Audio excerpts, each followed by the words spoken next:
Welcome to this video training lesson on HTTP cookies and sessions. In this video, we're going to explore how websites use HTTP cookies to keep track of user sessions and manage authentication to a restricted area. We'll also start using one of the most useful and powerful add-ons used to test web applications, which is Firebug. The web application we're going to use is cookie.site, a simple administrator area in which the administrator can manage the website of his company. Before starting, as a support for our tests, let's install Firebug. To do this, let's open the Iceweasel menu, Add-ons, and let's search for Firebug. The first result is the add-on we want to install. So let's click Install on the right. Here we go, the add-on's been installed. Firebug does not require a restart of the browser, and we can use it immediately. To use this tool, we can click the Firebug icon on the top right menu or hit the F12 on the keyboard. Once started, Firebug appears on the bottom of the page, but we can change the location and many other features at our own pace, just by visiting the menu on the top left of Firebug. To analyze the web application, Firebug provides several panels. The first one is the console. This panel allows executing JavaScript commands and observes console messages.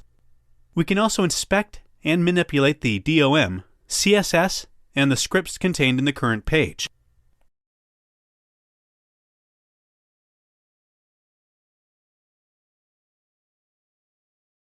Another useful panel is Net, which allows us to analyze the network traffic. So, all of the requests are done, as are the respective responses. So for example, let's select the HTML view and reload the content of this page. We can select multiple view, but for our tests, this one is enough. As we can see, we have a GET request to the root of cookie site. Let's click on the first GET request.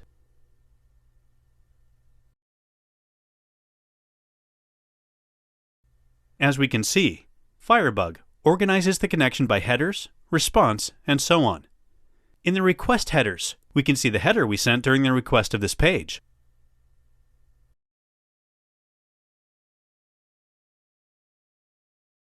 And also the response header sent from the server. The response tab contains the body of the response, in this case, the content of this page. The HTML tab shows the rendered content, and cache contains information about the browser's cache. The latest Firebug panel is reserved for cookies and will be our friend in this video. Here we can inspect, create, and manipulate the cookies, but we'll go back on this in a minute.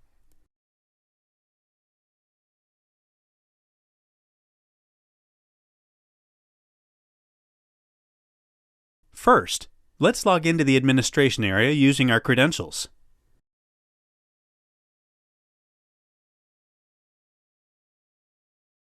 As we can see, in the Cookies panel, we have a new cookie. Its name is self-explanatory. We have a new session within the administration area. All of the information about this cookie is represented in this line. We have a cookie named PHP SESS ID, which is the main way PHP uses to handle sessions. As a value, there's a random sequence that identifies our session. The scope of this cookie is identified by the fields, domain that is set to cookie.site, and the path that is root. There is a field that defines the lifetime of the cookie. In this case, this is a session cookie. So when we close the browser, the cookie will be automatically deleted and we will need to log in again. The other two fields define if the cookie is HTTP only and thus can be handled only via HTTP connection excluding JavaScript, while the security field establishes if the cookie must be sent over secure connections, such as HTTPS. To better understand some parameters, let's do some tests. First of all, let's delete this cookie and see if after refreshing this page we need to log in again.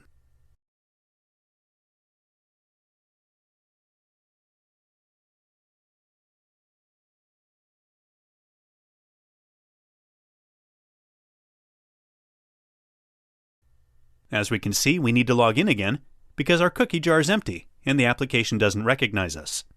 Let's log in again. And another test we can do is about the lifetime of the cookie.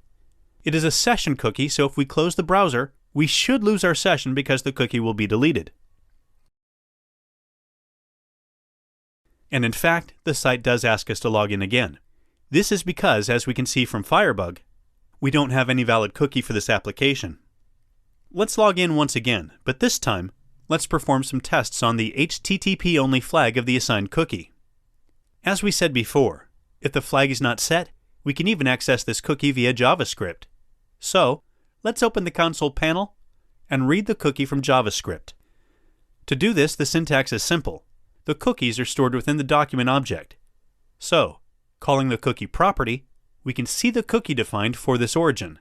Let's type document.cookie and hit enter. And this is the content of our cookie jar for the origin cookie.site. We can alert this content or perform any kind of operation because this cookie is not protected.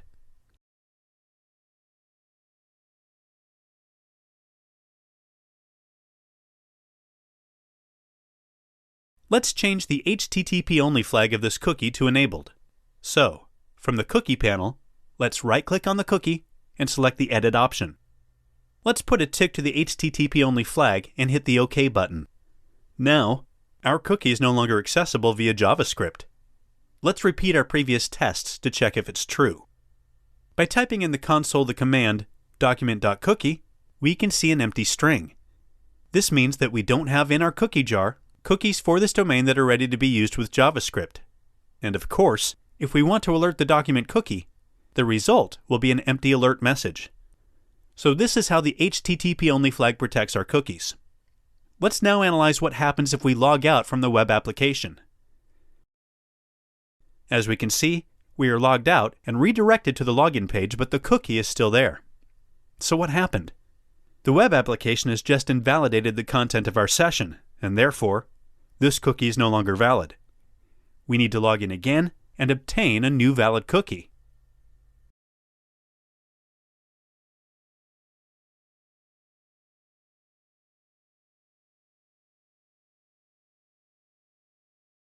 In fact, we just obtained a fresh session cookie. As of the latest analysis, let's explore how the cookie protocol works. To do this, we can use Burp Suite in a similar fashion, as we did in the HTTP headers video, or also by continuing using the Net panel in Firebug. First of all, let's log out from the application so we can initiate a new communication. Then in the Cookies panel, let's remove all the cookies using the menu cookies. Remove cookies. Now in the Net panel, let's clear the history of the requests and then reload the page in order to generate some requests. Let's filter the HTML requests by selecting the tag HTML in the list. This is our first request to the cookie site. Here, we ask the home page, and the server has replied with this content. Inspecting the response headers, we can see that there's no cookie header, so probably we need to perform a login operation.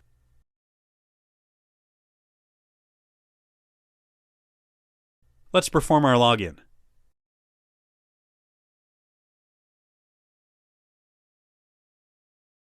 As we can see, we have two requests in our history. The first is a post operation and is our login.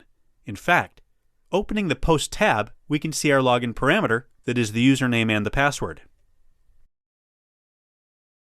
In the header section, we can see a special header that is setCookie. Using this header, the server is telling our browser to store a cookie named phpsessid with that value in his cookie jar. In fact, visiting the cookie panel, we can see that the cookie has been stored. Finally, the header location says to redirect the browser to the admin path. And in effect, we have the second request. This time, a GET one that is done to the path admin, which is our administration area. Analyzing the headers in this request, we can see that the browser sent the session cookie. In this way, we can say, hey, I'm authenticated. This is my session identifier, and you can check that it's valid. Clearly, if we delete this cookie from our cookie jar, the browser won't send the cookie, and the web application will ask us to log in. And this concludes the video lesson on HTTP cookies and sessions. Thanks very much for joining us.